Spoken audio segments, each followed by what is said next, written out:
ঘুষ খাওয়া যাবে না, সুদ খাওয়া যাবে না, যৌতুক খাওয়া যাবে না, এগুলোর সাথে আমাদের শত্রুতা। চিল্লায় বলেন ঠিক কিনা?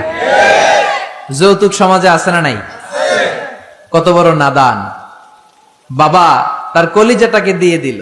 প্রত্যেকটা মেয়ে তার বাবার কাছে কলিজা, ঠিক কিনা? এত বছর ধরে মেয়েটাকে আদর সোহাগ ভালোবাসা দিয়ে বড় করে কলিজাটাই তো তোমারে দিয়ে দিল, তুমি এবার কি চাও? এগুলো কপাল পড়া, এগুলো কি? কিন্তু পত্রপত্রিকা খুললে দেখা যায় যৌতুকের জন্য বউয়ের উপর নির্যাতন, পিটায় হাড্ডি ভেঙে ফেলছে, এসিড মেরে ঝলসে দিছে। এগুলোর সাথে আমাদের কোনো সম্পর্ক। সমাজ থেকে যৌতুক দূর করে দিতে হবে। রাজি আছেন তো? সবাই রাজি আছেন? বাবা যারা আছেন, ছেলের বাবা হাত তুলেন,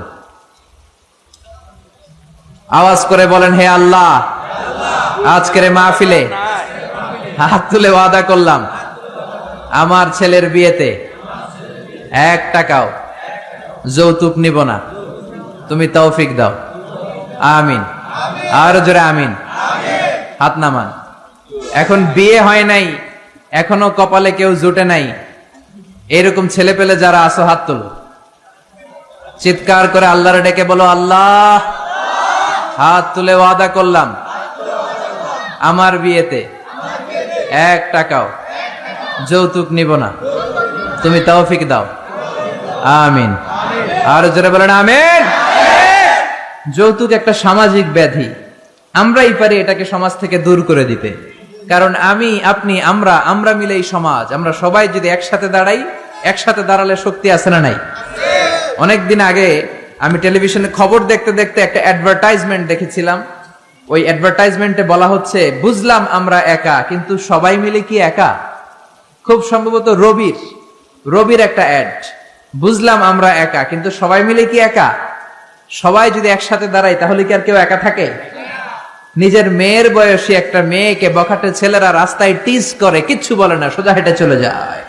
নিজের বোনের বয়সী একটা মেয়েকে হাই স্কুল থেকে বেরোয়ার পরে বখাটে ছেলেগুলো ডিস্টার্ব করে, অন্যান্য মানুষেরা দেখে, কিছুই বলে না। এরকম আছে না নাই? আপনি সেখানে দাঁড়িয়ে যান, আপনারা 5 জন সেখানে দাঁড়িয়ে যান বাঘের বাচ্চার মতো, বখাটে ছেলেগুলো দৌড়ে পালানোর জায়গা পাবে না। চিল্লা এখন ঠিক কিনা? এজন্য সমাজটাকে সুন্দর করার জন্য আপনার একটা সুন্দর সিদ্ধান্তই যথেষ্ট, আপনার ডিসিশনটাই যথেষ্ট, আপনার একটা প্রবল ইচ্ছা শক্তি যথেষ্ট যে আপনি হকের পক্ষে থাকবেন নাকি হকের বিপক্ষে থাকবেন।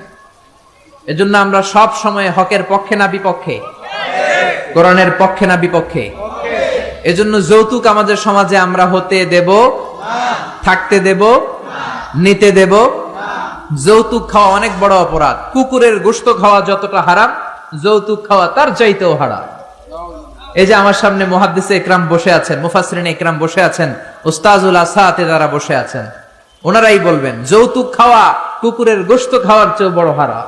এর কারণ, কুকুরের গোশত খেলে একটা গুনাহ হয়, আপনি হারাম খেয়েছেন, ইল্লিগাল একটা ফুড আপনি নিজে খেয়েছেন, এই গুনাহ করেছেন, হারাম খাওয়ার গুনাহ।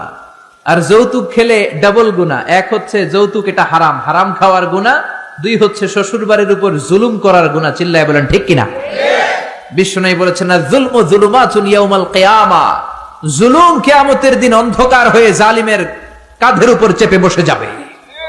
সে পুলসিরাত পার হতে পারবে না, সে সামনের দিকে প্রসিড করতে পারবে না, সে জান্নাতের ঘ্রাণও পাবে না। চিল্লায় বলেন ঠিক কিনা?